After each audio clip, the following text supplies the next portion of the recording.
ਡਰਿਆ ਹੋਇਆ ਪੀਰ ਵੀ ਦੂਰੋਂ ਦੂਰੋਂ ਕੁਝ ਪੜਦਾ ਸੀ। ਨਾਜੀ ਨੇੜੇ ਕੋਈ ਨਹੀਂ ਸੀ ਜਾ ਰਿਹਾ। ਨਾਜੀ ਕਮਰੇ ਦੇ ਅੰਦਰ ਸੀ ਤੇ ਲੋਕ ਬਾਹਰ ਵਿਹੜੇ ਵਿੱਚ। ਪੀਰ ਵੀ ਬੂਹੇ ਤੱਕ ਹੀ ਜਾਂਦਾ ਸੀ। ਅੱਗੋਂ ਨਾਜੀ ਇੰਝ ਉਛਲ ਕੇ ਪੈਂਦੀ ਸੀ ਕਿ ਪੀਰ ਨੂੰ ਪਿੱਛੇ ਨੱਸਣਾ ਪੈਂਦਾ ਸੀ। ਮੈਨੂੰ ਵੇਖ ਕੇ ਨਾਜੀ ਦੇ ਮੂੰਹੋਂ ਜੈਨ ਬੋਲਿਆ, ਆ ਸਾਡਾ ਪੀਰ ਆ ਗਿਆ ਏ। ਗੋਗੀ ਪੀਰ ਆਖੇ ਤਾਂ ਹੁਣੇ ਚਲੇ ਜਾਵਾਂਗੇ। ਹੁਣੇ ਚਲੇ ਜਾਸਾਂ, ਗੋਗੀ ਪੀਰ ਹੁਕਮ ਤਾਂ ਕਰਨ। ਸਾਰਿਆਂ ਲੋਕਾਂ ਮੇਰੇ ਵੱਲ ਧਿਆਨ ਕਰ ਲਿਆ। ਮੈਂ ਉੱਥੋਂ ਖਿਸਕਣ ਦੀ ਸੋਚਾਂ। ਮੈਨੂੰ ਤਾਵੀਜ਼ਾਂ ਵਾਲੀ ਹੋਈ ਗੱਲ ਯਾਦ ਤਾਂ ਆਈ, ਪਰ ਮੇਰੇ ਅੰਦਰ ਡਰ ਵੀ ਸੀ। ਮੈਂ ਆਖਿਆ, ਨਾ ਜੀ, ਮੈਂ ਕੀ ਕਰਾਂ? ਮੈਂ ਕੋਈ ਆਲਮ ਆ? ਕੋਈ ਵੱਡਾ ਪੀਰ ਬੁਲਾਓ। ਨਾਜੀ ਦੀ ਸੱਸ ਮੇਰੇ ਅੱਗੇ ਹੱਥ ਜੋੜ ਕੇ ਆਖਿਆ, ਵੇ ਪੁੱਤਰ, ਜੇ ਕੋਈ ਟੂਣਾ ਆਉਂਦਾ ਈ ਤੇ ਲਾ ਚਾ। ਅਸਾਂ ਤਾਂ ਤੰਗ ਆ ਗਏ ਆਂ। ਮੇਰੀ ਨੂੰਹ ਦੀ ਤੰਗੀ ਦੂਰ ਹੋ ਜਾਵੇ ਪੁੱਤਰਾ, ਤੇ ਅਸਾਂ ਲੱਖ ਦੁਨੀਆ। ਖੁਦਾ ਤੇਰਾ ਭਲਾ ਕਰੇ। ਸਾਰੇ ਆਖਣ ਲੱਗੇ, ਆਹੋ ਯਾਰ, ਜੇ ਕੁਝ ਆਉਂਦਾ ਈ ਤਾਂ ਕਰ ਅਮਲ। ਖੌਰੇ ਰੱਬ ਤੇਰੇ ਹੱਥੋਂ ਹੀ ਕੋਈ ਢੋਹ ਲਾ ਦੇਵੇ, ਵਿਚਾਰੀ ਦੀ ਤਕਲੀਫ ਦੂਰ ਹੋ ਜਾਏ। ਮੈਂ ਅਜੇ ਚੌਪੀ ਸਾਂ ਕਿ ਨਾਜੀ ਦੇ ਮੂੰਹੋਂ ਜੈਨ ਬੋਲਿਆ, ਗੋਗੀ ਪੀਰ ਤੋਂ ਅੱਡ ਅੰਦਰ ਹੋਰ ਕੋਈ ਨਾ ਆਵੇ। ਸਾਰੇ ਦੂਰ ਦੂਰ ਹੋ ਜਾਓ। ਜੈਨ ਦਾ ਹੁਕਮ ਸੁਣ ਕੇ ਪੀਰ ਸਮੇਤ ਸਾਰੇ ਪਿੱਛੇ ਹਟ ਗਏ। ਮੈਂ ਹੱਕਾ ਬੱਕਾ ਖਲੋਤਾ ਰਹਿ ਗਿਆ। ਮੈਨੂੰ ਉਦੋਂ ਪਤਾ ਲੱਗਿਆ ਜਦੋਂ ਨਾਜੀ ਮੈਨੂੰ ਬਾਹੋਂ ਫੜ ਕੇ ਅੰਦਰ ਲੈ ਗਈ। ਪਹਿਲਾਂ ਤਾਂ ਨਾਜੀ ਮੈਨੂੰ ਗੁੱਸੇ ਨਾਲ ਘੂਰਿਆ, ਫਿਰ ਝੱਟ ਕਰਕੇ ਬੂਹਾ ਬੰਦ ਕਰ ਦਿੱਤਾ ਤੇ ਅੰਦਰੋਂ ਕੁੰਡੀ ਲਾ ਲਈ। ਦੀਵੇ ਨੂੰ ਫੂਕ ਮਾਰ ਕੇ ਉਸ ਗੁੱਲ ਕਰ ਦਿੱਤਾ।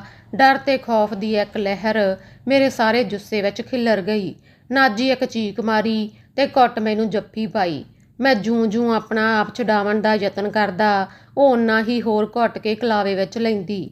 ਮੇਰੇ ਜੁੱਸੇ ਉੱਤੇ ਨਿੱਕੇ ਨਿੱਕੇ ਚੱਕ ਵੱਡੇ। ਬਾਹਰ ਦੇ ਲੋਕਾਂ ਦੇ ਡਰ ਭਾਰੋਂ ਮੈਂ ਚੱਕਾਂ ਦੀ ਪੀੜ ਉੱਤੇ ਰੌਲਾ ਨਹੀਂ ਸਾਂ ਪਾ ਸਕਦਾ। ਉਹਦੇ ਚੱਕਾਂ ਦੀ ਪੀੜ ਨੂੰ ਜਰੀ ਜਾਂਦਾ ਸਾਂ। ਉਹ ਮੈਨੂੰ ਛੱਡ ਕੇ ਰੋਣ ਲੱਗ ਪਈ। ਨਾਜੀ ਦੇ ਜੁੱਸੇ ਦੇ ਸੇਕ ਤੇ ਮੁੜਕੇ ਦੀ ਵਾਹਨਕ ਨਾਲ ਮੇਰਾ ਦਿਮਾਗ ਭਾਰਾ ਹੋ ਗਿਆ ਸੀ ਤੇ ਸਿਰ ਘੁੰਮਣ ਲੱਗ ਪਿਆ ਸੀ।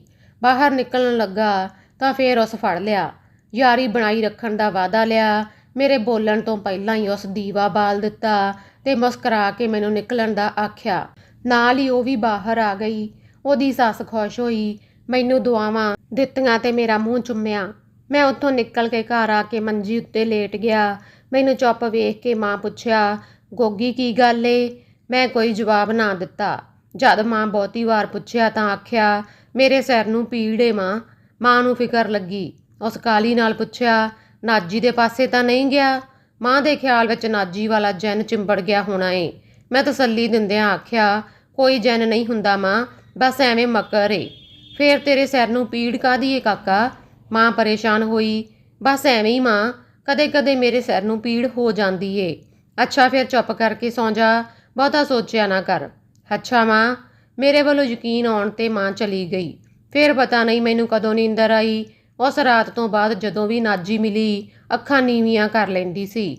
ਮੈਂ ਵੀ ਕੁਝ ਸ਼ਰਮਿੰਦਾ ਹੁੰਦਾ ਸਾਂ। ਪਿੰਡ ਦੇ ਸਾਰੇ ਨਿੱਕੇ ਵੱਡੇ ਪੀਰ ਜੀ ਕਹਿ ਕੇ ਮੇਰਾ ਮੌਜੀ ਬਣਾਉਂਦੇ।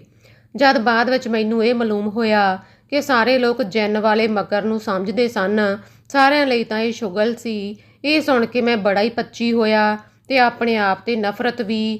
ਫਿਰ ਇਹੀ ਸ਼ਰਮਿੰਦਗੀ ਤੇ ਨਫ਼ਰਤ ਇੱਕ ਹੋਰ ਦੁੱਖ ਤੇ ਤਲਖੀ ਬਣ ਕੇ ਮੇਰੇ ਸੀਨੇ ਵਿੱਚ ਧੁਖਣ ਲੱਗ ਪਿਆ। ਜ਼ਿਮੀਂਦਾਰ ਦੇ ਨਵੇਂ ਟਿਊਬਵੈੱਲ ਵਾਸਤੇ ਇੱਕ ਪਾਸੇ ਦਾ ਖਾਲ ਬੱਝ ਗਿਆ ਹੋਇਆ ਸੀ। ਦੂਜੇ ਪਾਸੇ ਦੇ ਖਾਲ ਵਾਸਤੇ ਰਾਹਕ ਸਾਰਾ ਦਿਨ ਮਿੱਟੀ ਪੁੱਟ ਕੇ ਸੁੱਟਦੇ ਰਹਿੰਦੇ ਸਨ। ਪਹਿਲੇ ਬੱਝੇ ਖਾਲ ਨੂੰ ਚਾਲੂ ਕਰਨ ਲਈ ਸਾਰੇ ਰਾਹਕਾਂ ਨੂੰ ਖਾਲ ਦੁਆਲੇ ਖਿਲਾਰਿਆ ਹੋਇਆ ਸੀ। ਟਿਊਬਵੈੱਲ ਨੂੰ ਚੱਲਦਿਆਂ ਵੇਖਣ ਲਈ ਪਿੰਡ ਦੇ ਸਾਰੇ ਬਾਲ ਵੀ ਅੱਪੜ ਗਏ ਸਨ। ਟਿਊਬਵੈੱਲ ਦਾ ਪਾਣੀ ਖਾਲ ਵਿੱਚ ਇੰਝ ਭੱਜਿਆ ਜਾਂਦਾ ਸੀ ਜਿਵੇਂ ਉਸ ਬਹੁਤ ਦੂਰ ਜਾਣਾ ਹੋਵੇ ਤੇ ਬਹੁਤ ਕਾਹਲੀ ਵਿੱਚ ਸੀ। ਖਾਲ ਦੇ ਨਾਲ ਕਈਆਂ ਫੜੀ ਰਾਹਕ ਪਾਣੀ ਨੂੰ ਖਾਲ ਤੋਂ ਬਾਹਰ ਨਿਕਲਣ ਤੋਂ ਡੱਕਣ ਲਈ ਫੁਰਤੀਆਂ ਵਿਖਾ ਰਹੇ ਸਨ। ਪਾਣੀ ਵਰਗਾ ਚੋਰ ਕੋਈ ਨਹੀਂ ਹੁੰਦਾ। ਮਿੱਟੀ ਦੇ ਖਾਲ ਵਿੱਚੋਂ ਕਿਧਰੋਂ ਨਾ ਕਿਧਰੋਂ ਸਿਮ ਪੈਂਦਾ, ਵਗਣ ਲੱਗਦਾ। ਖਾਲ ਤੋੜ ਕੇ ਬਾਹਰ ਨਿਕਲ ਆਉਂਦਾ। ਰਾਹਕ ਝੱਟ ਕਾਬੂ ਕਰਨ ਦਾ ਯਤਨ ਕਰਦੇ। ਜ਼ਿਮੀਂਦਾਰ ਉੱਤੇ ਖਲੋਤਾ ਹਰ ਰਾਹਕ ਨੂੰ ਝਾੜ ਪਾਉਂਦਾ, ਗਾਲ ਕੱਢਦਾ, ਓਏ ਚਾਰਾ ਕਰ, ਤੇਰੇ ਕੋਲੋਂ ਟੱਪਾ ਹੀ ਨਹੀਂ ਭਰਿਆ ਜਾਂਦਾ। ਰਾਹਕ ਭੱਜ ਕੇ ਖਾਲ ਵਿੱਚ ਪਾਣੀ ਨੂੰ ਕੈਦ ਕਰਨ ਦਾ ਯਤਨ ਕਰਦੇ। ਸ਼ਾਮ ਤੀਕਰ ਖਾਲ ਚਾਲੂ ਹੋ ਗਿਆ ਸੀ। ਸ਼ਾਮ ਨੂੰ ਥੱਕੇ ਟੁੱਟੇ ਜੁੱਸੇ ਨਾਲ ਰਾਹਕ ਘਰਾਂ ਨੂੰ ਪਰਤੇ ਸਨ। ਥਕਾਵਟ ਦੇ ਨਾਲ ਜ਼ਿਮੀਂਦਾਰ ਵੱਲੋਂ ਮਿਲੀਆਂ ਝਾੜਾਂ ਤੇ ਗਾਲਾਂ ਵੀ ਰਾਹਕਾਂ ਦੀ ਰੂਹ ਨੂੰ ਜ਼ਖਮੀ ਕੀਤਾ ਹੋਇਆ ਸੀ। ਆਪਣੇ ਅੰਦਰ ਦਾ ਸਾਰਾ ਗੁੱਸਾ ਤੇ ਸਾੜ ਰਾਹਕ ਸਵਾਣੀਆਂ ਉੱਤੇ ਕੱਢ ਲੈਂਦੇ ਸਨ। ਸਵਾਣੀਆਂ ਆਪਣਾ ਗੁੱਸਾ ਆਪਣੇ ਬਾਲਾਂ 'ਤੇ ਕੱਢ ਲੈਂਦੀਆਂ, ਫਿਰ ਬਾਲਾਂ ਨੂੰ ਆਪਣਾ ਗੁੱਸਾ ਕੱਢਣ ਲਈ ਆਪਣੇ ਹਾਣੀਆਂ ਨਾਲ ਲੜਨਾ ਪੈਂਦਾ। ਬਾਲਾਂ ਦੀ ਲੜਾਈ ਨਾਲ ਗੁੱਸਾ ਪਰਤ ਕੇ ਮੁੜ ਸਵਾਣੀਆਂ ਤੀਕਰ ਅੱਪੜ ਜਾਂਦਾ ਤੇ ਫਿਰ ਪਰਤ ਕੇ ਮਰਦਾਂ ਤੀਕਰ ਚਲਾ ਜਾਂਦਾ। ਇਹੀ ਕਾਰਨ ਸੀ ਕਿ ਰਾਕਾਂ ਵਿੱਚ ਤੂੰ ਮੈਂ ਹੁੰਦੀ ਰਹਿੰਦੀ ਸੀ। ਅੰਦਰ ਹੀ ਅੰਦਰ ਕੁੜਦੇ ਰਹਿਣਾ ਉਹਨਾਂ ਦੀ ਆਦਤ ਬਣ ਗਈ ਹੋਈ ਸੀ। ਇੱਕ ਦੂਜੇ ਨਾਲ ਕੌੜਾ ਤੇ ਰੁੱਖਾ ਬੋਲਦੇ, ਨਫ਼ਰਤ ਭਰੀਆਂ ਟਿਚਕਰਾਂ ਕਰਨੀਆਂ ਰਾਕਾਂ ਦੇ ਸੁਭਾਅ ਦਾ ਹਿੱਸਾ ਬਣ ਗਿਆ ਹੋਇਆ ਸੀ।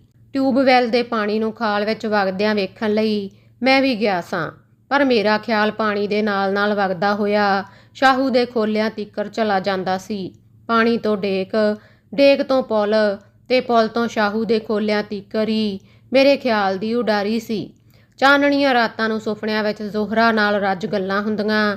ਜ਼ਰਰੇ ਇੱਕ ਦੂਜੇ ਨਾਲ ਰੁੱਸਦੇ ਤੇ ਮਨਾਉਂਦੇ, ਖੁੱਲ੍ਹ ਕੇ ਹੱਸਦੇ ਖੇਡਦੇ, ਪਿਆਰ ਕਰਦੇ ਤੇ ਖੁਸ਼ ਹੁੰਦੇ ਸਾਂ। ਉਸ ਦਿਨ ਸੁਪਨੇ ਵਿੱਚ ਮੈਂ ਜ਼ੋਹਰਾ ਦੇ ਚਿੱਟੇ ਦੰਦਾਂ ਨੂੰ ਆਪਣੀ ਉਂਗਲੀ ਨਾਲ ਛੂਹ ਕੇ ਵੇਖ ਰਿਹਾ ਸਾਂ ਕਿ ਚਾਚੇ ਨੇ ਆ ਜਗਾਇਆ। ਉੱਠ ਓਏ ਗੋਗੀ, ਖੂਹ ਜੋਗਣਾ ਏ। ਸੁਪਨਾ ਟੁੱਟਣ ਦਾ ਦੁੱਖ ਹੋਇਆ। ਚਾਚੇ ਉੱਤੇ ਬਹੁਤ ਵੱਟ ਚੜ੍ਹਿਆ। ਕੈਸੇ ਜ਼ਾਲਮ ਲੋਕ ਨੇ, ਆਜ਼ਾਦੀ ਨਾਲ ਸੁਪਨੇ ਵੀ ਨਹੀਂ ਵੇਖਣ ਦਿੰਦੇ। ਮੈਂ ਮਨ ਹੀ ਮਨ ਵਿੱਚ ਆਖਿਆ ਤੇ ਪਾਸਾ ਪਰਤ ਕੇ ਫਿਰ ਅੱਖਾਂ ਮੀਟ ਲਈਆਂ। ਚਾਚੇ ਫੇਰ ਜਗਾਇਆ ਤੇ ਮੈਂ ਆਖਿਆ, ਹੁਣ ਤੇ ਟਿਊਬਵੈੱਲ ਚੱਲ ਪਿਆ ਏ, ਖੂਹ ਜੋਗਣ ਦੀ ਕੀ ਲੋੜ ਏ ਚਾਚਾ। ਚਾਚੇ ਮੈਨੂੰ ਧੌਣੋਂ ਫੜ ਕੇ ਲੰਮੇ ਪਏ ਨੂੰ ਬਿਠਾ ਦਿੱਤਾ ਤੇ ਆਖਿਆ, ਟਿਊਬਵੈੱਲ ਦਿਆ ਪੁੱਤਰਾ, ਅਜੇ ਖੂਹ ਹੀ ਵਗਣਾ ਏ। ਟਿਊਬਵੈੱਲ ਦਾ ਪਾਣੀ ਇੱਧਰ ਨਹੀਂ ਆਉਂਦਾ ਤੇ ਨਾ ਆਵੇ, ਮੈਂ ਕੀ ਕਰਾਂ। ਇੰਨਾ ਆਖ ਕੇ ਮੈਂ ਫੇਰ ਲੰਮਾ ਪੈ ਗਿਆ। ਭਾਈਏ ਸ਼ੇਖੂਪੁਰਾ ਜਾਣਾ ਏ, ਕੁਝ ਬੀਜ ਲਿਆਣਾ ਏ ਜਵਾਰ ਦਾ। ਬਸ ਤੂੰ ਝੱਟ ਗਾਦੀ ਉੱਤੇ ਹੀ ਤਾਂ ਬਹਿਣਾ ਏ। ਤੂੰ ਆਪੇ ਹੀ ਬਹਿ ਜਾਵੀਂ ਚਾਚਾ, ਮੈਂ ਨਹੀਂ ਬੈਠਦਾ ਤੇਰੀ ਗਾਦੀ ਉੱਤੇ। ਮੇਰੀ ਨਾਂਹ ਨੁੱਕਰ ਸੁਣ ਕੇ ਮੇਰੇ ਪਿਓ ਦੀ ਕੁਰਖਤ ਤੇ ਬੇਰਹਿਮ ਆਵਾਜ਼ ਆਈ, ਓਏ ਉੱਠਣਾ ਏ ਕਿ ਆਵਾਂ ਫੇਰ। ਮੇਰੇ ਲਈ ਇੰਨਾ ਹੀ ਕਾਫੀ ਸੀ। ਚੁੱਪ ਕਰਕੇ ਚਾਚੇ ਅੱਗੇ ਲੱਗ ਤੁਰਿਆ। ਖੂਹ ਜੋਗਣ ਵਾਲਾ ਸਮਾਨ ਚਾਚੇ ਪਹਿਲਾਂ ਹੀ ਤਿਆਰ ਕੀਤਾ ਹੋਇਆ ਸੀ। ਚਾਚੇ ਛੱਤ ਨਾਲੋਂ ਟੰਗੇ ਖੋਪੇ ਲਾਹੇ, ਪ੍ਰਾਨੀ ਲਈ, ਢੱਗਿਆਂ ਨੂੰ ਪੰਜਾਲੀ ਦਿੱਤੀ, ਮੋਢੇ ਉੱਤੇ ਕਹੀ ਚੁੱਕੀ ਤੇ ਅਸੀਂ ਖੂਹ ਜੋਗਣ ਤੁਰ ਪਏ। ਖੂਹ ਪਿੰਡ ਤੋਂ ਥੋੜ੍ਹਾ ਜਿਹਾ ਹਟਵਾਂ ਸੀ। ਪਹੇ ਖੂਹ ਵੱਲ ਜਾਂਦਿਆਂ ਹੋਇਆਂ ਢੱਗਿਆਂ ਦੇ ਗਲ ਦੀਆਂ ਗਾਨੀਆਂ ਦੇ ਘੁੰਗਰੂਆਂ ਤੇ ਟੱਲੀਆਂ ਦੀ ਆਵਾਜ਼ ਬਹੁਤ ਹੀ ਸਰੂਰ ਦੇ ਰਹੀ ਸੀ। ਸਰਗੀ ਵੇਲੇ ਤੇ ਹੋਰ ਹੀ ਸਵਾਦ ਸੀ ਘੁੰਗਰੂਆਂ ਦੀ ਛਣਕਾਰ ਦਾ। ਮੈਨੂੰ ਲੱਗਦਾ ਜਿਵੇਂ ਗਹਿਣੇ ਪਾਈ ਜ਼ੋਹਰਾ ਮੇਰੇ ਮਗਰ ਟੁਰੀ ਆ ਰਹੀ ਹੋਵੇ। ਪਿੱਛੇ ਪਰਤ ਕੇ ਵੇਖਣ ਨਾਲ ਕੁਝ ਵੀ ਨਹੀਂ ਸੀ ਉੱਥੇ। ਕੋਨਾ ਖੂਹ ਸੀ, ਬਿਨਾਂ ਚਨਿਆਂ ਦੇ। ਕਾਂਜਨ ਕਿੱਥੋਂ ਹੋਣੀ ਸੀ। ਲੋਹੇ ਦਾ ਦਵਾਸੀ ਢੋਲ ਚਰਕਲੀ ਲੋਹੇ ਦੇ ਸਨ। ਖੂਹ ਦਾ ਪੜਾਨਾ ਬੇਸਵਾਦ ਤੇ ਉੱਚਾ ਨੀਵਾਂ ਸੀ। ਲੋਹੇ ਦੀ ਲੱਠ ਵੀ ਉਤਾਂਹ ਉੱਭਰੀ ਹੋਈ ਸੀ। ਕਿਸੇ ਵੀ ਮਿੱਟੀ ਬਾਵਣ ਦੀ ਖੇਚਲ ਨਾ ਕੀਤੀ। ਕਈ ਵਾਰ ਇਸ ਲੱਠ ਉੱਤੋਂ ਜੋਗ ਨੂੰ ਠੁੱਡੇ ਵੀ ਲੱਗਦੇ ਰਹਿੰਦੇ ਸਨ। ਚਾਚੇ ਜੋਗ ਨੂੰ ਗਾਦੀ ਅੱਗੇ ਜੋ ਕੇ ਤੋੜ ਦਿੱਤਾ ਤੇ ਮੈਨੂੰ ਗਾਦੀ ਉੱਤੇ ਬਿਠਾ ਕੇ ਆਖਿਆ, ਜੋਗ ਨੂੰ ਛੇੜੀ ਨਾ, ਆਰਾਮ ਨਾਲ ਟੁਰਨ ਦੇਵੀਂ। ਮੇਰੀਆਂ ਅੱਖਾਂ ਵਿੱਚ ਫੇਰ ਨੀਂਦਰ ਦਾ ਜ਼ੋਰ ਹੋਣ ਲੱਗ ਪਿਆ ਸੀ। ਮੈਂ ਸਿਰਫ ਇੰਨਾ ਹੀ ਆਖਿਆ, ਹਲਾ ਦਿਆ ਪੁੱਤਰਾ, ਸੌ ਨਾ ਜਾਵੀਂ। ਧਿਆਨ ਰੱਖਣਾ ਪੈਂਦਾ ਏ, ਜ਼ਰਰੇ ਮਾਂ ਲੜ ਜਾਂਦੀ ਏ। ਚਾਚੇ ਹੋਰ ਪਤਾ ਨਹੀਂ ਕੀ ਆਖਿਆ ਹੋਣਾ ਏ। ਮੈਂ ਕੁਝ ਵੀ ਨਹੀਂ ਸਾਂ ਸਮਝ ਰਿਹਾ। ਮੈਨੂੰ ਮੱਤਾਂ ਦੇਣ ਮਗਰੋਂ ਚਾਚਾ ਆਪ ਰੌਣੀ ਅੱਗੇ ਜਾ ਖਲੋਤਾ। ਢੱਗਿਆਂ ਦੀ ਚੋਗ ਚੰਗੀ ਸੀ, ਆਪਣੇ ਆਪ ਹੀ ਇੱਕ ਟੋਰ ਨਾਲ ਟੁਰੀ ਜਾ ਰਹੀ ਸੀ। ਖੂਹ ਦੀ ਘੂੰ ਤੇ ਢੋਲ ਚਰਖੀ ਦੀ ਉੱਭਰਦੀ ਡੁੱਬਦੀ ਸੁਰ, ਢੱਗਿਆਂ ਦੀਆਂ ਗਾਨੀਆਂ ਦੀ ਟਨ ਤੇ ਛਣ ਸਾਰੀਆਂ ਸੁਰਾਂ ਰਲ ਕੇ ਇੱਕ ਸਰੂਰ ਦੇਵਣ ਵਾਲਾ ਰਾਗ ਬਣਿਆ ਹੋਇਆ ਸੀ। ਸਰਗੀ ਵੇਲੇ ਦਾ ਸੁਹਾਵਣਾ ਸਮਾਂ ਤੇ ਮਾਂ ਦੀ ਗੋਦ ਵਰਗੀ ਗਾਦੀ ਵਿੱਚ ਬੈਠਾ ਮੈਂ ਕਿਸੇ ਰਾਜੇ ਨਾਲੋਂ ਘੱਟ ਨਹੀਂ ਸਾਂ। ਖੂਹ ਦੇ ਮਿੱਠੇ ਰਾਗ ਮੈਨੂੰ ਲੋਰੀਆਂ ਦੇ ਰਹੇ ਸਨ। ਮੈਂ ਛੇਤੀ ਪੰਘੂੜੇ ਪਏ ਬਾਲ ਵਾਂਗਰ ਘੂਕ ਸੌਂ ਗਿਆ। ਅਚਨਚੇਤ ਮੇਰੇ ਉੱਤੇ ਪਾਣੀ ਦੇ ਛਿੱਟੇ ਪਏ। ਮੇਰੀ ਅੱਖ ਖੁੱਲ੍ਹ ਗਈ ਤੇ ਮੈਂ ਵੇਖਿਆ ਦਿਨ ਚੜ੍ਹਿਆ ਹੋਇਆ ਸੀ। ਮੱਝਾਂ ਤੇ ਜ਼ੋਰਾ ਪਾਣੀ ਭਰਨ ਆਈਆਂ ਹੋਈਆਂ ਸਨ। ਉਹ ਆਪਣੇ ਘੜੇ ਧੋ ਰਹੀਆਂ ਸਨ। ਮੇਰੇ ਜਾਗਣ ਉੱਤੇ ਦੋਵੇਂ ਮੁਸਕਰਾ ਪਈਆਂ। ਖੂਹ ਦਾ ਰਾਗ ਹੋਰ ਵੀ ਸੋਹਣਾ ਲੱਗਣ ਲੱਗ ਪਿਆ ਸੀ। ਮੈਂ ਅਣਜਾਣ ਬਣ ਕੇ ਇੱਕ ਆਕੜੀ ਲਈ ਤੇ ਫੇਰ ਅੱਖਾਂ ਮੀਟ ਲਈਆਂ। ਪਾਣੀ ਦੇ ਛਿੱਟੇ ਆਏ, ਦੋਵੇਂ ਗੁੜਕ ਪਈਆਂ ਸਨ। ਮੈਂ ਵੀ ਮੁਸਕਰਾਉਂਦਾ ਹੋਇਆ ਗਾਦੀ ਤੋਂ ਉੱਤਰ ਆਇਆ ਤੇ ਪੁੱਛਿਆ, ਮੇਰੇ ਉੱਤੇ ਪਾਣੀ ਕਿਸ ਸੁੱਟਿਆ ਏ। ਅਸਾਂ ਦੋਵਾਂ ਸੁੱਟਿਆ ਏ, ਮਾਝਾਂ ਬੋਲੀ। ਕਿਉਂ? ਮੇਰੇ ਦੂਜੇ ਸਵਾਲ ਉੱਤੇ ਜ਼ੋਰਾ ਬੋਲੀ, ਦਿਨ ਚੜ੍ਹ ਆਇਆ ਏ ਕਾਕਾ ਬੱਲੀ, ਇਹ ਵੇਲਾ ਜਾਗਣ ਦਾ ਏ। ਘੋੜੇ ਵੇਚ ਕੇ ਸੁੱਤਾ ਹੋਇਆ ਏ। ਇੰਨੀ ਦੇਰ ਵਿੱਚ ਮਾਝਾਂ ਘੜਾ ਭਰ ਕੇ ਜ਼ੋਰਾ ਨੂੰ ਚੁਕਾਵਣ ਲਈ ਆਖਿਆ। ਜ਼ੋਰਾ ਅੱਖਾਂ ਵਿੱਚ ਗੁੜਕਦਿਆਂ ਹੋਇਆਂ ਆਖਿਆ, ਤੇ ਮੈਨੂੰ ਕੌਣ ਚੁਕਾਵੇਗਾ। ਮਾਝਾਂ ਸ਼ਰਾਰਤ ਨਾਲ ਮੁਸਕਰਾ ਕੇ ਬੋਲੀ, ਤੈਨੂੰ ਘੜਾ ਚੁਕਾਉਣ ਵਾਲੇ ਬਥੇਰੇ ਮਿਲ ਜਾਸਨ ਬੱਲੀਏ। ਦੋਵੇਂ ਟਾਹ ਕਰਕੇ ਹੱਸਦਿਆਂ ਦੂਰਾ ਹੁੰਦਿਆਂ ਹੋਇਆਂ ਮਾਝਾਂ ਦੇ ਸਿਰ ਉੱਤੇ ਘੜਾ ਟਿਕਾ ਦਿੱਤਾ। ਇੰਜ ਗੁੜਕਦੀਆਂ ਕੁੜੀਆਂ ਵੇਖ ਮੇਰੇ ਦਿਲ ਅੰਦਰ ਸੱਟ ਵੱਜਦੀ ਜਾਪਦੀ ਸੀ। ਅਨਾਰ ਦੇ ਦਾਣਿਆਂ ਵਾਂਗਰ ਚਿੱਟੇ ਦੰਦ ਚਮਕਦੇ ਸੂਰਜ ਦੀ ਲਿਸ਼ਕ ਨਾਲ ਹੋਰ ਵੀ ਸੋਹਣੇ ਲੱਗਦੇ ਸਨ। ਸੱਜਰੀ ਸਵੇਰ ਵਿੱਚ ਸੱਜਰੇ ਰੂਪ ਕੁਝ ਹੋਰ ਹੀ ਬਹਾਰ ਵਿਖਾ ਰਹੇ ਸਨ। ਮੇਰਾ ਤੇ ਬਸ ਵੇਖਣ ਨੂੰ ਹੀ ਜੀ ਕਰਦਾ ਸੀ। ਮਾਝਾਂ ਦੇ ਜਾਵਣ ਮਗਰੋਂ ਜ਼ੋਰਾ ਆਖਿਆ, ਹੁਣ ਮੈਨੂੰ ਤੂੰ ਘੜਾ ਚੁਕਵਾ ਦੇ। ਮੇਰੇ ਵਿੱਚ ਬੋਲਣ ਤੇ ਹਿੱਲਣ ਜੁਲਣ ਦੀ ਵੀ ਆਂਕਸ ਨਹੀਂ ਸੀ ਰਹੀ। ਮੈਨੂੰ ਖਬਰ ਹੀ ਨਾ ਕਿ ਮੈਂ ਕਿੱਥੇ ਆਂ। ਉਸ ਮੇਰੀ ਹਾਲਤ ਨੂੰ ਖੌਰੇ ਸਮਝ ਲਿਆ ਸੀ। ਘੜਾ ਆਪੇ ਚੁੱਕ ਲਿਆ ਤੇ ਮੈਂ ਕਈ ਦੇਰ ਇੰਝ ਹੀ ਉੜਿਆ ਰਹਿ ਗਿਆ।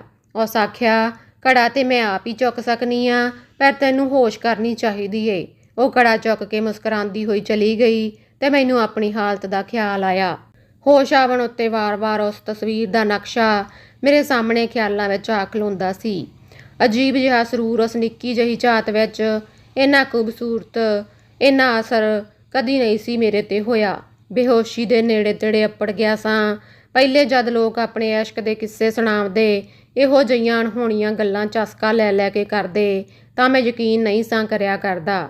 ਹਾਣੀ ਇਸ਼ਕ ਵਿੱਚ ਹਿਜਰ ਦੀ ਅੱਗ ਦਾ ਜ਼ਿਕਰ ਕਰਦੇ ਤਾਂ ਮੈਂ ਮਖੌਲ ਕਰਦਾ ਰਹਿੰਦਾ ਸਾਂ। ਪਰ ਉਸ ਦਿਨ ਤੇ ਮੇਰੇ ਆਪਣੇ ਨਾਲ ਕਮਾਲ ਹੀ ਹੋ ਗਿਆ ਸੀ। ਮੈਨੂੰ ਆਪਣੀ ਉਸ ਕੈਫੀਅਤ ਦਾ ਅਜੇ ਤੀਕਰ ਯਕੀਨ ਨਹੀਂ ਆਉਂਦਾ ਕਿ ਉਹ ਕੀ ਹੋ ਗਿਆ ਸੀ। ਮੈਂ ਫਿਰ ਗਾਦੀ ਉੱਤੇ ਜਾ ਬੈਠਾ। ਮੇਰੇ ਅੰਗ ਵਿੱਚ ਸਰੂਰ ਦਾ ਨਸ਼ਾ ਭਰਿਆ ਗਿਆ ਸੀ। ਮੇਰੀ ਬੋਟੀ ਫੜਕਣ ਲੱਗ ਪਈ ਸੀ। ਪਹਿਲੇ ਤੇ ਮੈਂ ਮਾਈਏ ਦੀਆਂ 2 ਕਲੀਆਂ ਗਵਾਈਆਂ ਤੇ ਫਿਰ ਜੋਗ ਨੂੰ ਛੇੜ ਦਿੱਤਾ। ਜੋਗ ਸੀ ਕਿ ਖੌਰੇ ਪਹਿਲੇ ਹੀ ਉਡੀਕਦੀ ਪਈ ਸੀ। ਮੇਰੇ ਜ਼ਰਾ ਕੁ ਛੇੜਨ ਉੱਤੇ ਉਹ ਤੇਜ਼ੀ ਵਿਖਾਈ ਕਿ ਚਾਲ ਹੀ ਹੋਰ ਫੜ ਲਈ। ਪਾੜਛੇ ਵਿੱਚ ਪਾਣੀ ਨਾ ਪੈਣ ਦਿੱਤਾ। ਮਾਲ ਦੀ ਇੱਕ ਟੈਂਡ ਬੀੜ ਉੱਤੇ ਥਾੜ ਵੱਜਦੀ। ਉੱਤੋਂ ਢੋਲ ਤੇ ਚਰਕਲੀ ਦੀਆਂ ਚੂਥੀਆਂ ਚੀਕ ਕੇ ਹਾਲ ਪਾਰਿਆਂ ਹੋਵਣ ਲੱਗ ਪਈ।